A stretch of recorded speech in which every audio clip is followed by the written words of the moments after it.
Puji nama Tuhan, Tuhan Yesus baik dan Tuhan luar biasa. Saya berharap yang turun ke bawah jangan turun diam di bawah ya, naik ke atas ya. Puji Tuhan, tadi kita sudah mendengar kesaksian. Tadi Pak Donson memang sudah bersaksi kepada kita di bawah, tapi belum naik ke atas, kata Julena. Benar banget, tadi saya juga dengar Meske. Jadi saudara, kita lihat kalau kita ada, kita sehat, kita kuat, itu bukan karena kita hebat, tapi semua karena kebaikan Tuhan dalam kehidupan kita. Kita tahu tanpa Tuhan kita tidak ada artinya. Maka kalau ada waktu kita buat Tuhan, jangan pernah sia-siakan waktu kita kepada Tuhan. Kalau sudah sakit kita teriaknya sama siapa? Tuhan kan? Tuhan tolong aku belum mau mati, kata Pak Donson tadi. Ya, aku belum mau mati. Sebelah aku lihat dia mati satu-satu gitu kan. Tapi aku belum mau mati Tuhan. Diperhadapkan dengan hal-hal kematian. Kalau kita ditanya udah siap belum mati, pasti kita bilang, "Ntar Tuhan, masih banyak pekerjaan Tuhan." Padahal kalau kita sehat, kita nggak bekerja. Kalau kita sehat, kita suka mau bilang, entarlah. Tapi kalau lagi sakit, Tuhan mati mau nggak mau, Tuhan mati aja. Itu manusia. Kalau lagi sehat ogah-ogahan datang kepada Tuhan. Tapi kalau lagi sakit teriak, Tuhan tolong aku. Bapak Ibu, hari-hari ini memang kita lihat ada duka cita, ada sukacita gitu ya. Sukacitanya apa? Sukacita kalau Tuhan sudah jawab doa kita, itu sukacita buat kita. Duka citanya apa? Duka cita kalau lagi ada keluarga sakit ya, seperti Juliana. Dia pergi ngantar, bahkan lebih bulan kemarin lebih banyak di rumah sakit daripada di rumah. Itu membuat dia lelah nggak sih? Sejujurnya lelah sekali ya. Tapi mau dibilang apa Mas? Iya Pak Donson ditinggal. Demikian juga Bu Mes ya kan ya. Kita bilang Pak Rudi, kita lihatnya sehat-sehat aja tuh, nggak ngeluh. Kalau Pak Donson kita lihat ya, dari gemuk jadi kurus tiba-tiba. Kenapa dan mengapa ya? Pak Rudi kita nggak lihat. Kita nggak pernah tahu, saya nggak pernah dengar dia ngeluh sakit apanya ya, jantungnya, ginjal apa rasanya. Saya nggak pernah tahu. Makanya baik-baik aja di rumah sakit tiba-tiba tinggal opnam gitu ya. Nah itu memang membuat kita jadi gimana ya? Ada kesedihan, ya kekhawatiran itu pasti ada. Minggu kemarin saya bersukacita ketika di mobil. Anak saya doain anak saya ini memang udah 8 tahun 10 tahun ya. Jadi dia belum kembali kepada Tuhan. Di mobil dia foto gerejanya, terus happy Sunday. Saya yang sukacita gitu loh. Wow, dia udah maksudnya dia duduk di situ, langsung saya balesin dia. Wow, haleluya 1000 kali. Saya bilang gitu ya. Haleluya 1000 kali. Saya bilang ini anak bungsu yang terhilang kembali ke rumah Bapak. Beneran saya sukacita gitu kan. Itu doa kita kepada anak-anak kita ya. Aduh, saya langsung gimana ya? Gimana sih kalau orang sukacita itu ya, kayak kita dapat lotre, ibarat orang gini lotre yang langsung bos 1M gitu ya rasanya. Tapi tak terhitung ya, tak terhitung beneran sukacita luar biasa. Itu ya, jadi jangan kita ibu-ibu yang ada Bapak Ibu, kalau kita berdoa lagi pergumulan jangan pernah berhenti. Saya percaya banget Pak Donson itu bukan karena dia hebat, tapi karena doa seorang istri. Karena doa Tuhan itulah yang memberikan dia kekuatan. Coba trombosit 1000 emang ada. Semua orang yang kita ceritakan, semua orang bilang masa gitu ya, nggak percaya. Tapi masih bisa naik motor, bukan hanya dia kuat aja, tapi naik motor itu dahsyat sih Pak. Ingat ya Pak, itu bukan karena Bapak kuat, tapi semua Tuhan Yesus yang luar biasa. Itu yang kita harus tahu ya Bapak Ibu, saudara-saudari. Karena Tuhan kita itu dahsyat adanya. Kata Tuhan itu dahsyat kalau kita mengandalkan Tuhan, kalau kita bersandar kepada Tuhan. Kalau kita tidak bersandar kepada Tuhan, Tuhan itu biasa aja. Benar nggak? Ya. Mari kita baca firman Tuhan Kolose 4 ayat 5. Kita bangkit berdiri, kita baca Kolose 4. Kayak ini memang segalanya berhubungan dengan segala kesaksian ya. Tuhan kita dahsyat. Kolose 4 ya, ayat 5 kita baca sama-sama. 2, 3. Hiduplah dengan penuh hikmat terhadap orang-orang luar, pergunakan waktu yang ada. Kita baca lagi Efesus 5:16. Efesus 5:16.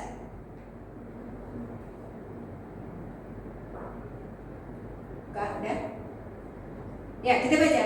Dan pergunakanlah waktu yang ada, karena hari-hari ini adalah jahat. Amin. Silakan duduk. Dan pergunakanlah waktu yang ada, karena hari-hari ini adalah jahat. Hari-hari ini bukan semakin baik, tapi hari-hari ini adalah jahat. Itu firman aja sudah berkata seperti itu. Jadi jangan pernah lagi kita meleng. Jangan pernah lagi udahlah minggu depan, udahlah besok masih ada, hari ini nggak akan terulang, tapi minggu ibadah masih ada. Jangan pernah gitu ya. Hiduplah dengan penuh hikmat terhadap orang-orang luar. Pergunakanlah waktu yang ada. Hikmat dan kasih Tuhan berhubungan dengan cara hidup yang bijaksana dan penuh kasih kepada sesama, serta hubungan yang mendalam dengan Tuhan. Ya, hikmat ilahi itu adalah anugerah dari Tuhan yang diperoleh melalui iman yang taat mendengar firman Tuhan. Iman yang taat mendengar firman Tuhan. Maka saya menghimbau semua pelayan-pelayan, kalau sudah turun dari mimbar duduk manis, kalau memang mau ke toilet silakan, tapi naik. Tapi seringkali kedapatan di bawah sana lo ngobrol ya, ngobrol. Itu jangan. Jadi firman itu jangan terlewatkan. Karena kita nggak tahu hari ini Tuhan bicara seperti ini, minggu depan Tuhan bicara beda lagi. Nah, kalau kita tidak dengar, itu lewat begitu aja. Sedangkan Tuhan bilang pergunakan waktu yang ada. Jadi jangan sampai kita terlewatkan. Begitu terlewatkan nanti, begitu kita mau baca firman udah nggak ada firman. Ya, kita tahu ada teman suami saya. Ini firman ini berkata, hiduplah dengan penuh hikmat terhadap orang-orang luar. Ya, jadi harus punya hikmat. Jangan gampang percaya orang luar. Ya, orang luar itu siapa sih? Orang yang tidak kita kenal.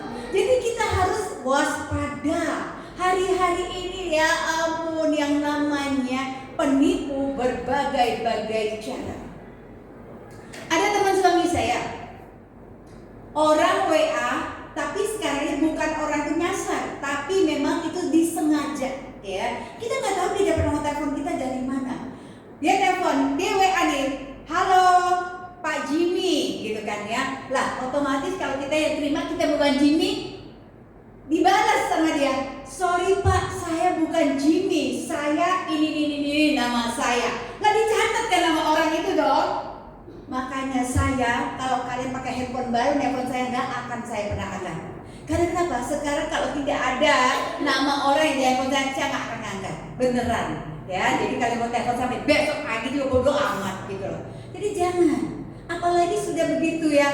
Terus akhirnya, oh ya Pak, Bapak salah, bilang gitu. Oh ya salah ya, saya tuh pengusaha. Saya mau cari tanah di Bali Pak. Bapak punya nggak kenalan di sana? Manis ya. Oh saya nggak tahu Pak, saya bukan orang bisnis, saya guru, kata gitu kan ya. Oh tapi anak saya ada Pak di sana gitu. Terus, oh ya saya mau cari tanah Pak di Bali. Itu omongannya ya. Setelah itu udah selesai 10 hari kemudian, orang itu karena sudah tahu namanya tadi kan, halo Pak, titik-titik gitu kan ya, apa kabar?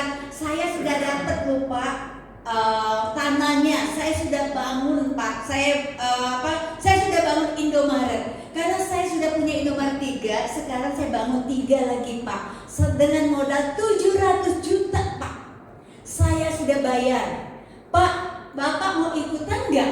Bapak mau ikutan nggak? Bodohnya temannya ini terpancing gitu ya. Bapak mau ikutan nggak Pak? Kita bagi 2. Sekarang Indomaretnya sudah jalan Pak, sudah selesai 10 hari bisa bangun Indomaret 3. Percaya nggak sih? sih? Harusnya jangan percaya ya, tapi orang dihipnotis gitu ya. Akhirnya dia bilang, kalau Bapak nggak percaya, sekarang Pak, saya nih pembukuannya udah ditulis loh, pembukuan bla bla bla. Terus dia bilang kalau bisa Bapak kirim 5 juta dalam 1 hari Pak, omset pasti lebih dan hasil udah ini. Dikirim loh. Dikirim, ditransfer. 1 hari kemudian dia bales, dikirim transfer balik 6 juta. Wah, dia bilang dong 1 hari cuan 1 juta. Coba, siapa yang gak mau? Sekarang kalau kita lagi butuh duit, kita lagi susah duit, memang hal itu tuh gampang banget tergoda kepada kita gitu ya. Akhirnya dia terngiang-ngiang lah ya. Wah, 1 hari cuan 1 juta. Mau cari di mana cuan 1 juta? Dia bilang, ya udah Pak, 700 juta. Jadi kita bagi 2, 350 juta. Jelalah uang dia 100 juta. Itu uang kumpulan suami istri buat masa tua. Terus 150 juta dia pinjam ke tetangganya. Coba, kalau 25 juta sih saya masih nggak maksudnya sakit, tapi nggak sesakit ya 250 juta ya. Jadi 350 juta dong bagi 2, 250 juta dia transfer langsung set gitu kan. Wah, setelah itu dia hubungin udah susah. Nah terus dia lagi yang 100 juta kan, kurang 3,5 kasih 2 set kurang 100 juta.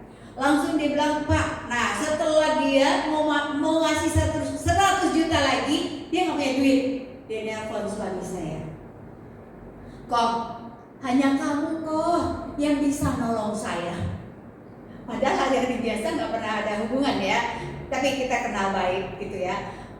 Hanya kok Ferry yang bisa nolong saya. Tolong kok pinjemin cepet. Mau ngapain tumben kamu pinjemin cepet gitu ya? Cepet dia udah gede kok. Terus kata Ferry, wah saya tuh juga lagi keperluan dan kebutuhan banyak banget, gak bisa. Emang kamu kenapa sih? Dia ceritain, wah suami saya kaget. Kamu bodoh, kamu mau ditipu itu ya, kamu ketipu itu. Dia bilang enggak, orang saya kasih dia 5 juta, dia transfer balik ke saya 6 juta. Itu mah pancingan supaya kita, wah enak ya cuan 1 hari 1 juta gitu ya. Jadi marutnya kita keluar 350 juta, wow. Dia mikir kan, dan saya ngumpulin yang 100 juta itu udah 20 tahun kata dia. Sudah 20 tahun ngumpulin 100 juta, naik 1 hari 1 juta. Dia bilang, tau gak, saya itu ngumpulin setiap saya gajian, saya kentit 1 juta tabung. Jadi saya gak ngasih istri saya, dia bilang gitu kan. Akhirnya orang itu ngancem, kalau Bapak nggak transfer 100 juta itu, saya masukin Bapak, ibarat Bapak pinjol. Jadi pinjam online itu ya, pinjol. Jadi nanti bunga berbunga. Lah, Ferry bilang kamu kok goblok mentok gitu ya. Kalau itu banget, kok ini ngancem apa beneran? Dia takut dilapor ya. Ini ngancem lapor, dikasih WA-nya ke suami saya. Ini mah ngancem. Udah gini aja, daripada kamu ngasih dia 100 juta, serahin ke saya. Kamu kasih saya 10 juta aja. Sampai suami saya gitu nih, tantang dia gitu ya. Kamu kasih, daripada kalau kasih dia 100, kasih saya 10, saya beresin semua. Dibilang gitu kan ya. Aduh kok, dia bilang, terus kamu udah ngomong belum sama bini kok? Belum, kata dia itu. Terus, aduh saya bilang, ini emang luar biasa banget ya. Jahat gitu ya. Dia bilang, kau tolong ya, jangan kasih tahu Ci Lili. Dia bilang ya, nanti kalau Ci Lili ngomong sama istri saya, matilah saya, pasti perang dunia. Ada gitu kan. Lah terus mau sampai kapan kita bisa nahan seperti itu? Suatu saat kan dunia nanya duit itu ya, udah gak ada. Dia bilang jangan, dia bilang pokoknya perang. Loh, kata suami saya, lah istri kamu kan pelayanan gitu. Masa sampai perang, bisa saya diceraiin, kata gitu ya. Lah istri kamu kan tinggal gitu, masa pelayanan dari mana-mana pelayanan, masa iya bisa sampai seperti itu? Nah itu dia bilang, ya di luar mahkotanya hebat, di dalam rumah beda. Itu lucu banget. Jadi kita itu apa yang ada di luar, di dalam juga harus sama. Jangan di dalam kita piring terbang, di luar sana wow manis sekali kita sama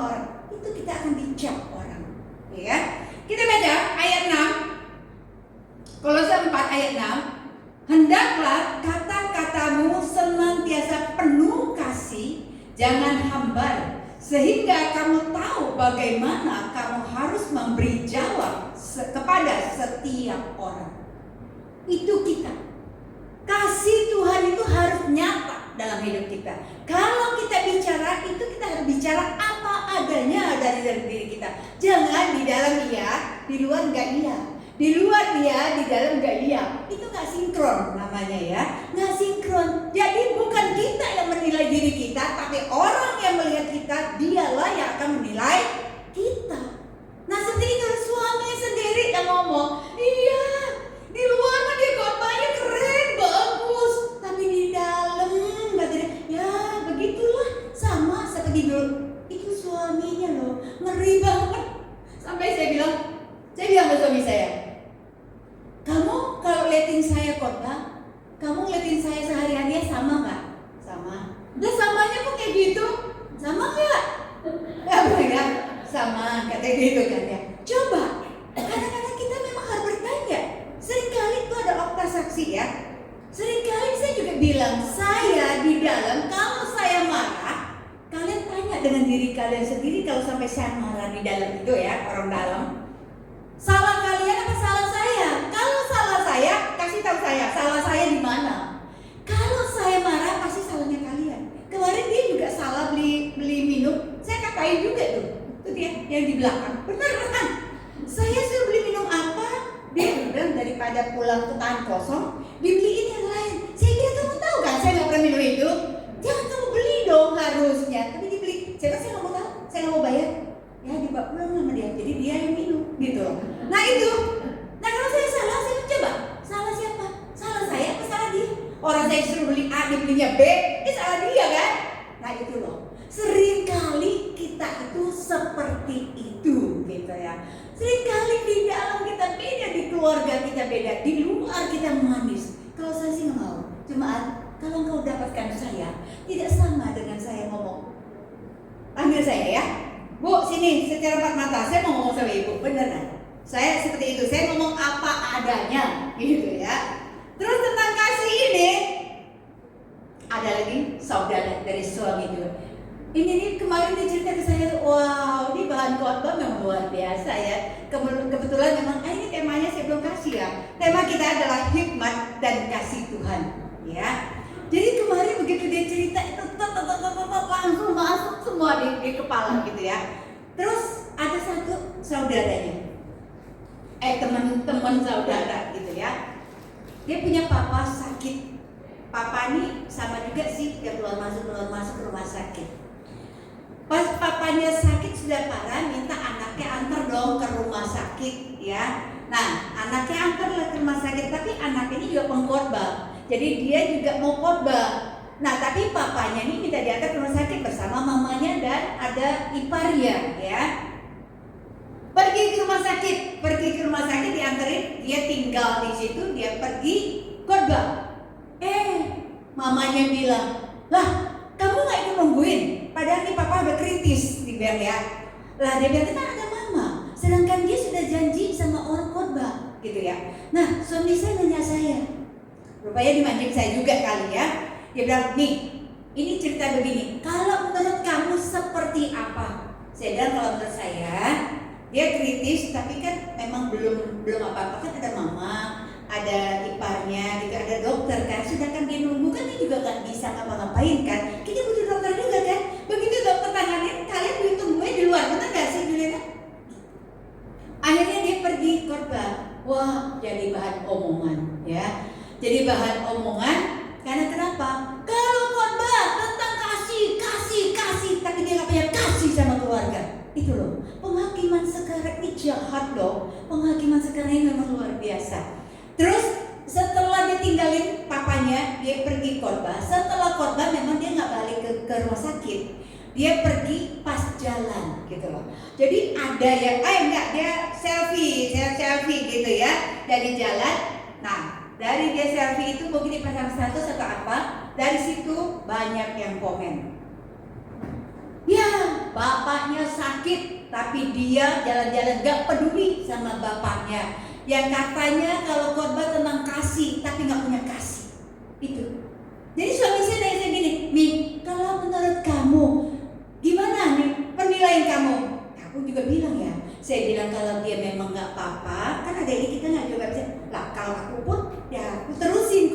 gitu ya, terusin pelayanan gitu kan ya.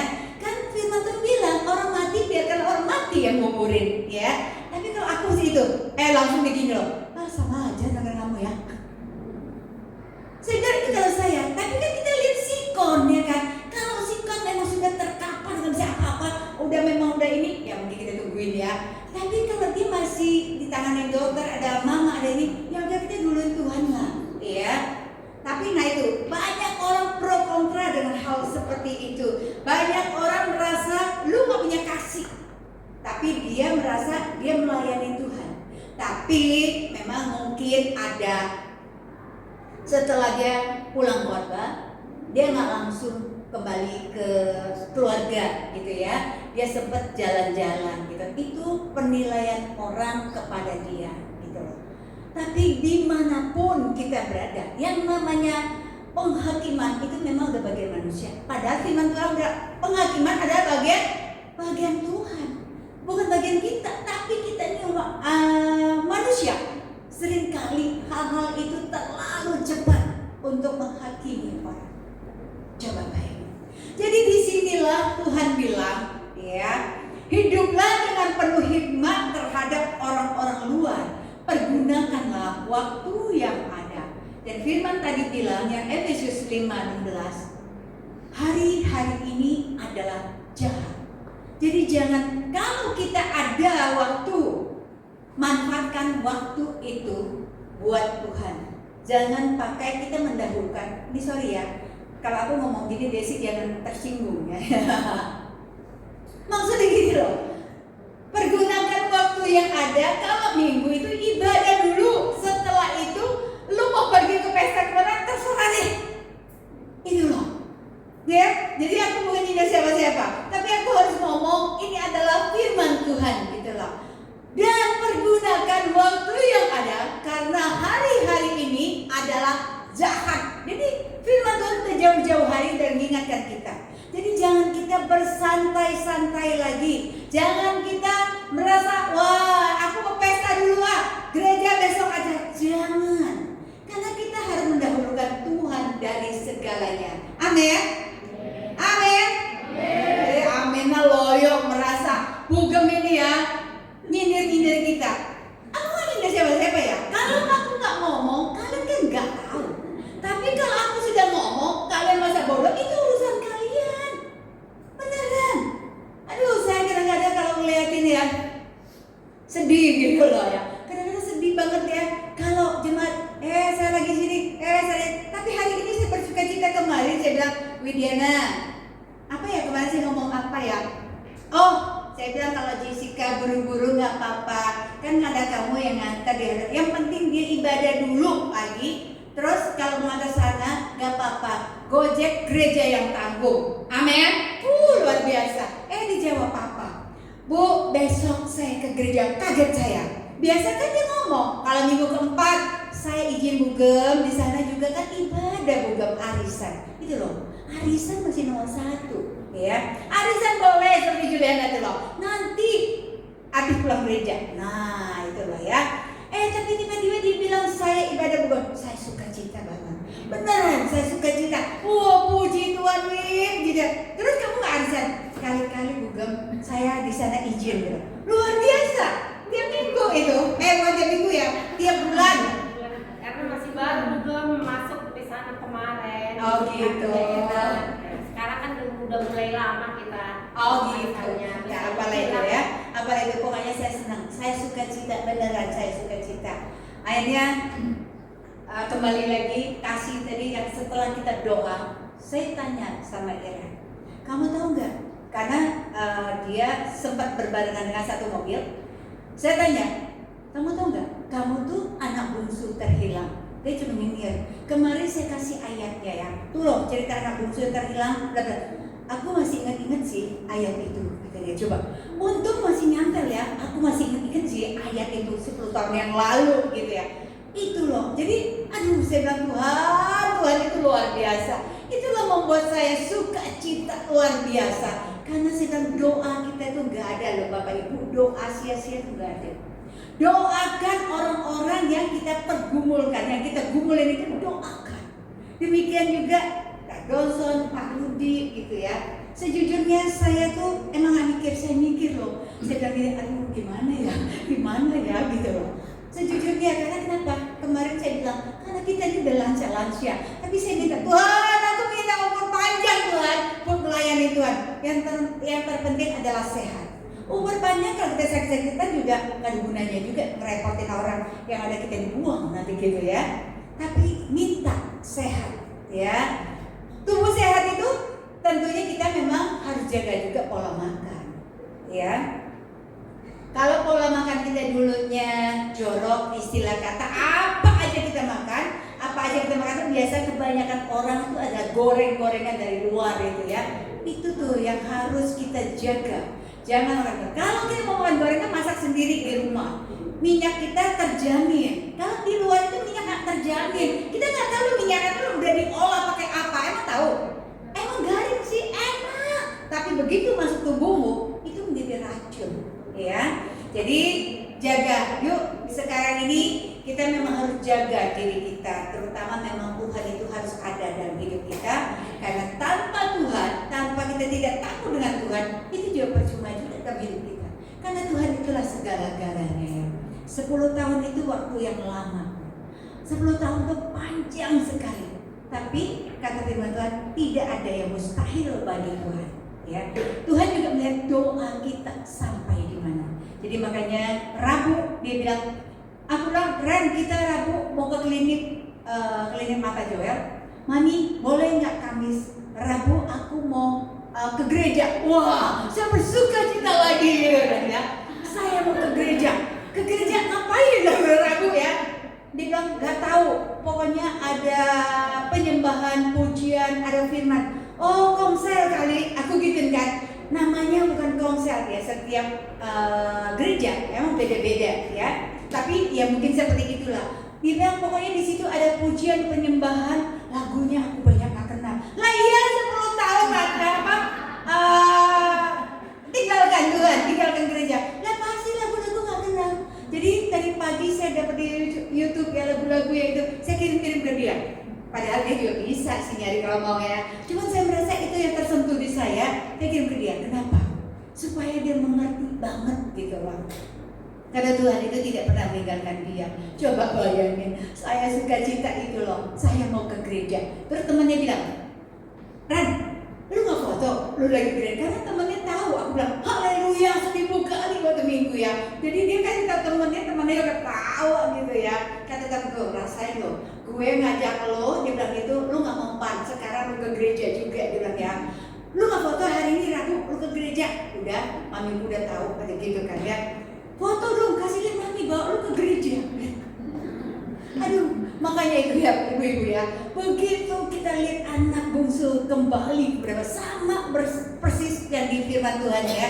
Bapaknya bersuka cita ketika melihat anaknya kembali, bawa cincin baju yang terbaik. Itu loh, sama. Saya pikir itu saya, gitu ya. Saya suka cita, gitu loh. Jadi itu ya anak-anak, bersyukur dan berbahagialah ibu-ibu, bapak-bapak yang ada kalau anaknya hidup di dalam Tuhan. Itu luar biasa. Saya bilang saya banyak pergumulan saya, tapi itu tadi kita hanya bersandar kepada Tuhan. Tanpa Tuhan kita tidak bisa berbuat apa-apa. Ya, puji nama Tuhan. Silakan.